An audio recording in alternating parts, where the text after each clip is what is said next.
Hello everyone. Sabi nila, pag nag-iipon daw ng pera, parang may pinaglalaanan ka ng sakit or magkakasakit ka. Kasabihan yan. Totoo kaya ay ito bibilangin ko ang aking naipon na coins at for preparation. Ito guys, titignan natin kung ilan itong naipon ko. Ayan o.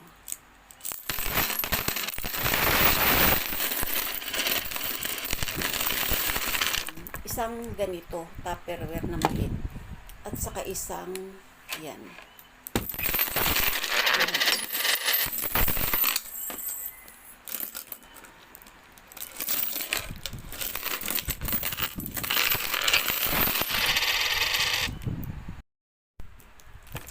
Pandagdag ito sa aking pangangailangan. Alam nyo guys, may pinagdadaanan ako ngayon. Hindi lang halata. Kasi ako ay isang masayahing tao. Diba?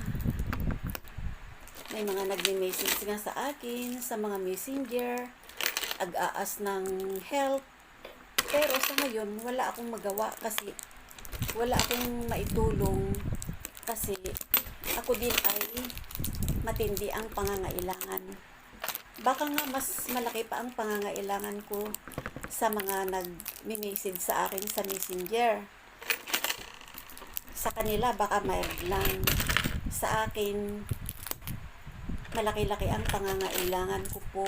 Kung alam nyo lang, humihingi din po ako ng tulong. Kung saan-saan ako humihingi ng tulong. Itong naipong kong coins, pandagdag din ito sa aking gastusin. Malaki po ang preparasyon talaga sa pera. Ang pagkakamali ko po kasi, nag-stay ako sa isang doktor na taon na ang binilang na hindi naman nakikita ang aking tunay na sakit. Yun po ang dahilan. Kaya natagalan ito. Napag-isip-isip ko na bakit hindi nagbabago ang aking pakiramdam. So, lumipat ako ng ibang doktor. Yung una ko pang doktor, private yun private.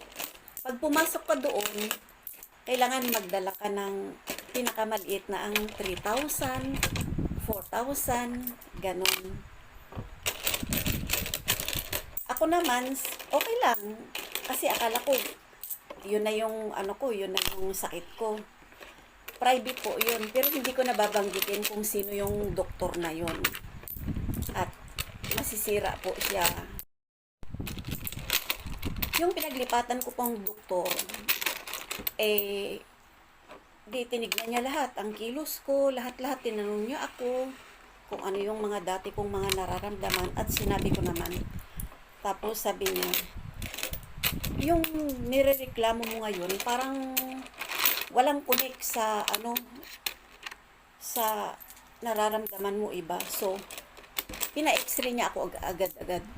Yung oras na yun, nagpa-x-ray din ako. At ayun, after 2 days, binalikan ko yung result. Yun pala, malala na. Pero wala naman po akong cancer. Hindi naman po cancer. Operation lang. Ang findings po sa akin ay avascular necrosis. Yun sa hips. Both hips ko po ay may problema na, marupok na. Yun po yun. Ang sabi po kasi nung dati kong doktor na private, sabi niya puro arthritis lang, arthritis. Di ako naman, binigyan niya ako ng gamot. Take ng gamot. Dahil arthritis. Pero hindi nawawala yung kirot. Hindi talaga nawawala yung kirot. Tapos, todo exercise ako, lahat-lahat, ganun. Pero parang lalong lumalala. Ayun nga po, nagpa-second opinion ako at 3 doktor na ang pinuntahan ko. Iisa ang findings nila.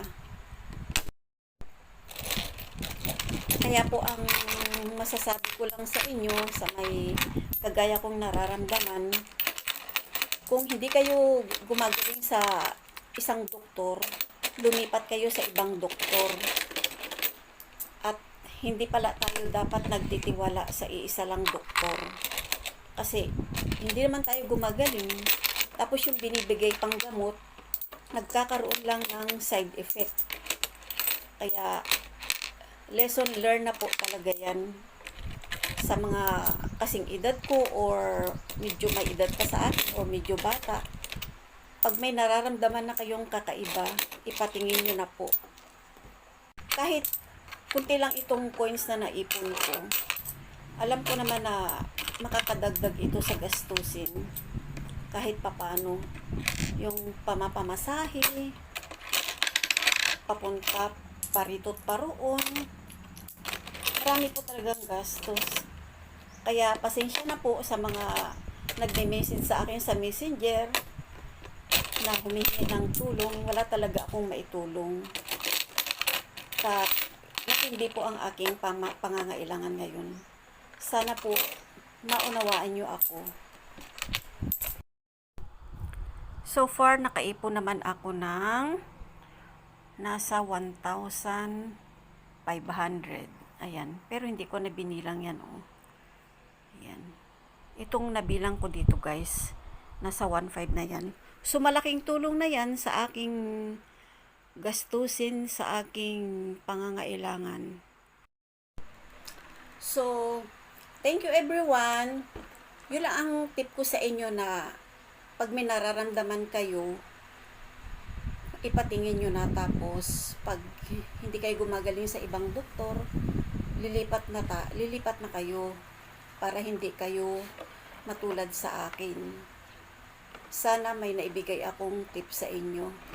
Bye everyone, thank you for watching. So thank you everyone. Yun lang ang tip ko sa inyo na pag may nararamdaman kayo, ipatingin nyo na. Tapos pag hindi kayo gumagaling sa ibang doktor, lilipat na kayo para hindi kayo matulad sa akin. Sana may naibigay akong tip sa inyo. Bye everyone, thank you for watching. Pray for me guys sa oras ng aking operasyon. Yun lang naman po ang hinihiling ko sa inyo. Thank you. God bless us all. Always think positive. Ganun ako guys eh. Palaging positive.